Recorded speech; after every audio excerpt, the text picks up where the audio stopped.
Voltamos a apresentar Conexão Metropolitana. Estamos de volta com o programa Conexão Metropolitana. No intervalo comercial nós tomamos aqui um café gostoso, né? Oferecido aqui pelo nosso amigo Alessandro Rasteiro. O Alessandro Rasteiro não aparece, né? Claro, ele está sempre atrás das câmeras, é o nosso câmera. E a Juliana, a nossa editora de imagem. Eu quero registrar aqui o trabalho eficiente da APR Vídeo, uma grande parceira do Conexão Metropolitana. Voltamos aqui ao nosso bate-papo com o Dr. Nicola Maggiota. Ô Nicola, uma outra questão que eu queria abordar com você com relação ao lambe-lambe. Para quem não conhece o lambe-lambe, aqueles papéis que ficam em alguns locais, paredes, muros, tapumes, né, na nossa região, normalmente divulgando shows, eventos, e na época de eleição divulgando, claro, o nome do candidato. Isso pode?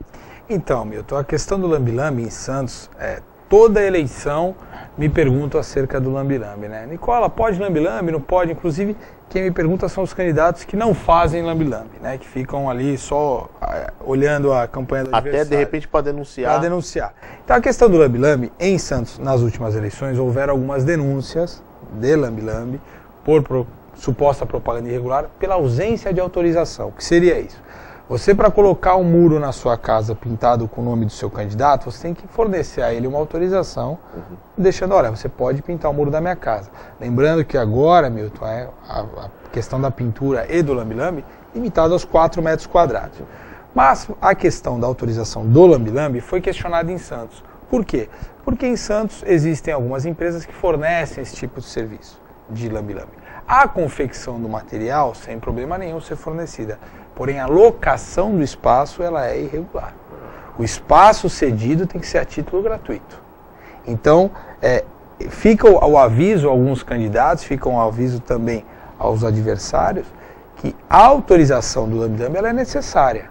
Não é porque é um espaço, às vezes, abandonado, aparentemente, que não necessita autorização. Lembrando que alguns lambe-lambes são colocados, esses de shows que você mencionou, em algumas repartições até públicas, né? Depósitos de empresas estatais, que tem um muro às vezes meio bagunçado, o pessoal aproveita, e isso é irregular. Na campanha eleitoral, nenhum muro público pode ser alvo de propaganda eleitoral. Então fica aí um alerta à questão do lambe-lambe, que tem essa predisposição de ter as autorizações. O candidato tem que ter autorização para colocar o lambe-lambe. Muito bem. E as placas?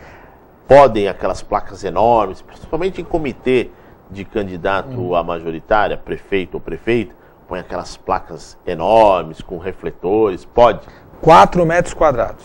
A mesma da eleição passada, a mesma regra continua para essa.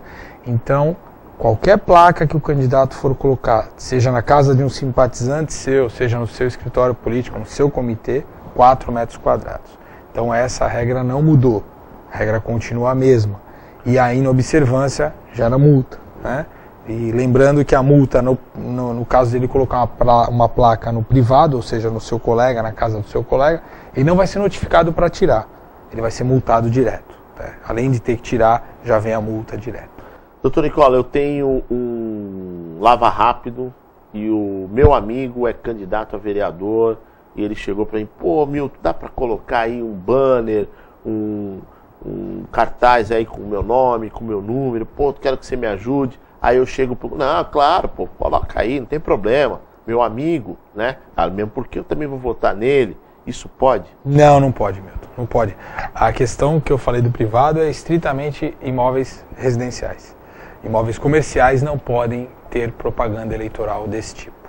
Então, ou seja, se o seu amigo, você tem um Lava Rápido e o seu amigo quer botar uma placa, mesmo que seja de 4 metros, está irregular, não pode colocar. Nem com autorização? Nem com autorização. Porque esse é um uso, bens de uso comum, que é diferente do bem particular da sua residência. Embora particular, ele tem um aspecto de uso comum, ou seja, tem uma clientela que frequenta aquele ambiente.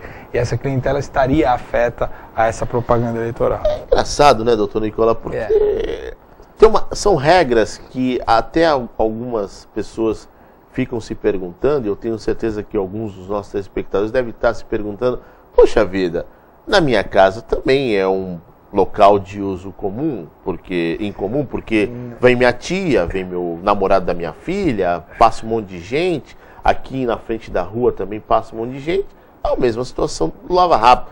Claro que com número de pessoas inferior. O problema é que é aquilo que eu te falei no primeiro quadro. A Justiça Eleitoral ela quer deixar equivalente as campanhas, semelhante. Então vamos supor que um determinado candidato é dono de uma rede de supermercados. Então ele tem 10 muros naquela avenida nos seus supermercados, ele pintava antigamente todos os seus muros de fulano de tal. Então isso, a Justiça Eleitoral, partindo dessa proibição, ela acaba aproximando os candidatos de uma regulamentação, ou seja, eu não posso, eu tenho um potencial financeiro maior, não posso, o outro também não vai poder. Então, visa equilibrar o pleito. O que acontecia normalmente nas campanhas anteriores era o que? O cidadão ter uma influência local muito grande e os comerciantes, alguns gratuitamente, outros não, diga-se de passagem, davam as suas paredes para eles colocarem em função do fluxo de pessoas. Você imagina um supermercado, quantas pessoas não vão. A mesma forma ocorreu com as igrejas, as proibições. Há anos e anos atrás você podia colocar na porta da sua igreja uma placa, ou pintar o seu muro, hoje não pode. Então esses bens de uso comum acabaram sendo qualificados dessa forma. Doutor Nicola, eu sou candidato a vereador na cidade de Mossoró, só que em Mossoró não tem horário eleitoral na TV. Mas no Ceará, que é uma cidade grande, tem horário eleitoral. Eu posso participar do horário eleitoral lá no Ceará, que o meu amigo é candidato e me convidou e vai me apresentar como eu sendo candidato em Mossoró? Não pode. Também não pode. Não, as regras de transmissão de rádio e TV, elas têm algumas exigências legais bem rigorosas.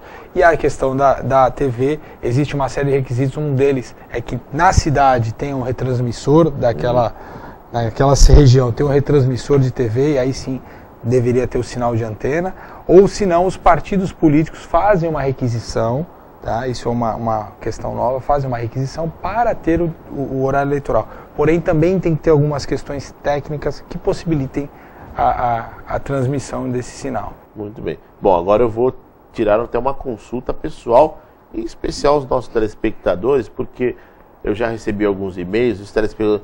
Milton, você vai trazer os candidatos para debater, para falar das propostas do seu programa? Eu falei, olha, eu estou pensando em trazer, mas eu não sei ainda como que será o processo, como da legalidade, né? E eu quero ser muito transparente, porque ao longo desses anos todos o meu programa sempre foi democrático. Então vou fazer uma consulta até pessoal no nome do Conexão Metropolitana. Como que funciona nos programas de rádio e de TV? Os candidatos podem participar normalmente? Normalmente. Os candidatos podem vir ao seu programa, Milton, que é um programa, como você disse, democrático desde o início e vai continuar sendo. Essa é uma exigência legal, que o programa seja, aspas, democrático. O que é esse aspas democrático? Que receba na sua emissora, ou seja, no rádio e na TV, todos aqueles candidatos que estão inscritos na cidade. Então, se você der espaço a determinado candidato e não der a outro, esse candidato reclamar justiça eleitoral, provavelmente você vai ter que abrir espaço forçadamente e responder aí um processo eleitoral.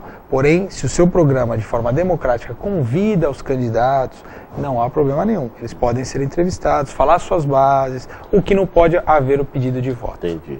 O que é uma completa distorção na minha visão, porque o candidato vai estar aqui, vai estar falando das prioridades dele, de governos, das plataformas dele, e só não vai poder pedir o voto. É óbvio que existe essa possibilidade de ele estar aqui, e no meio dessas palavras, com certeza, ele vai conseguir encaixar esse pedido de voto. E existe um número limite desses candidatos participarem? Ou eles podem, por exemplo, nosso programa aqui, ele é diário. Como que funciona esta dosagem de participação? Então, a regra eleitoral ela não coloca tantos programas, tantas vezes tais candidatos. O que ela prevê é a equidade, que seja dado o mesmo espaço para cada candidato. Então você não pode trazer no seu programa, por exemplo, o candidato A, segunda, terça e quarta, e o candidato B, coitado, só na quinta.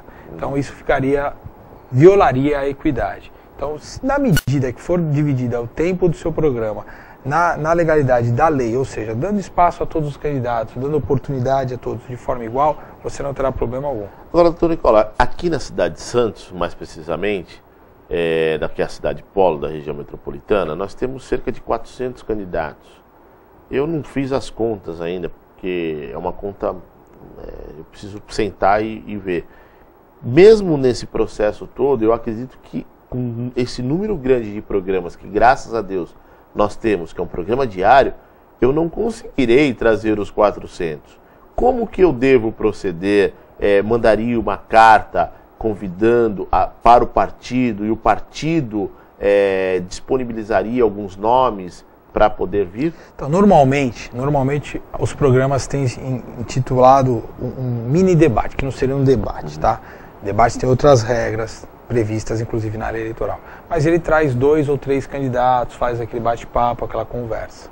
Isso no âmbito para vereador, né? Que é como foi feito para deputado. Alguns programas da região levavam 2 candidatos a deputados e eles conversavam, falavam de suas plataformas. Até por causa que é verdade o que você falou. Você tem 400 candidatos e tem 100 dias, você não tem como atender a todos. Então tem que haver essa equidade. Já na questão majoritária, que é o que realmente pega o problema mais contundente que a legislação prevê e vê no processo do dia a dia, é a questão dos majoritários, né? Então trouxe um, traga o outro. Essa é E dos vereadores, como? Dos vereadores, a questão do partido, não. Na minha visão, não funcionaria. Eu posso escolher aleatoriamente. Não seria. O problema do aleatoriamente também é a repetição. Ou seja, o candidato A veio hoje, o candidato A, vereador, veio hoje, na semana que vem ele voltou, enquanto o outro colega dele não veio. Então isso deve ser evitado. Tá? Isso realmente deve ser evitado. Agora, doutor Nicola, cavalete também, que é uma outra questão que as pessoas, principalmente os nossos amigos da melhor idade, aqui na cidade de Santos, na nossa vizinha São Vicente, em Guarujá também, tem muitos amigos da melhor idade, e que acabam dificultando a passagem de uma calçada para outra. Monte de cavalete. Tem alguma regra específica? Tem. O cavalete tem uma regra específica, não é só cavalete. É cavalete, na legislação fala cavalete, standards, bonecos, mesas de eleição, né, com material. Ela tem que ser instalada na medida em que não atrapalhe o trânsito de veículos e de pedestres. Então, o que é muito comum em Santos, vou falar Santos porque é a cidade maior aqui da região, a Praça da Independência, um símbolo, né, da nossa cidade. Se você começar a notar em julho, finalzinho de julho, vai ter alguns cavaletes já bem dispostos ali. Em agosto, esse número já triplicou. Em setembro, ficou impossível você ver a praça, a verdade é essa. Então, nas últimas eleições, nós tivemos algumas medidas aí em junção com os próprios partidos, com a Justiça Eleitoral, visando o que? Regrar esse uso do espaço da cidade. Por quê? Porque é aquilo que você disse, o próprio transeunte, o pessoal vai passar, um idoso, tem aquele cavalete incomodando. Então, se estiver incomodando, está contra a lei. Tá? Tanto o trânsito de pedestres como os de veículos. Era muito normal, Milton, em algumas esquinas importantes da nossa cidade, um instrumento, um cavalete grande que tampava a visão. Então o carro vinha e tinha a sua visão realmente tampada. E aí era notificado o candidato a retirar. Esses cavaletes têm uma medida? 4 metros quadrados. 4 metros quadrados. Exato. Mas fica aqui uma ressalva, né? Todo cavalete de 4 metros, ele vai com certeza atrapalhar o trânsito de pedestres e de veículos. Então não vai existir de 4 metros, né? Um cavalete moderado que dê para a gente visualizar. Bom, doutor Nicola, muito obrigado pela sua participação mais uma vez no programa Conexão Metropolitana e eu espero que ao longo desse processo eleitoral continue vindo aqui, falando com os nossos telespectadores, orientando os munícipes, né, o eleitor, e de uma certa forma dando uma consultoria, assessoria para alguns candidatos, porque eu tenho certeza que alguns candidatos que assistiram esse programa puderam até saber de algumas coisas que podia, que não podia. Poxa, eu ia fazer isso, mas o doutor Nicola já falou. E de graça, né, doutor Nicola? É importante isso. Milton, eu fico aqui bem à vontade de dizer, você é um amigo de longa data, sempre convidou a estar nos seus programas, e com esse caráter, inclusive, de prestação de serviço. Estou à disposição, assim que for convidado, aqui estarei. Muito bem. E leve um abraço ao Dr. Fábio Lopes. Será dado. Agora, Nicola, só para terminar, desculpa aqui quebrar um pouco o protocolo do programa. Corinthians vai ganhar quarta-feira? Se Deus quiser. 2-1 fica aqui o meu palpite. Corintiano, doutor Nicola. Semana passada foi duro, hein, doutor Nicola? Pois é, mas graças a Deus deu tudo certo. Romarinho, hein? Pois é, a revelação do nosso time. Tá bom. Bom, eu vou ficando por aqui, mas eu volto amanhã com mais uma edição do Conexão Metropolitana. Fiquem com Deus, até lá, tchau, tchau. Peruíbe, Itanhaém, Mongaguá, Praia Grande, São Vicente, Santos, Guarujá, Bertioga, Cubatão.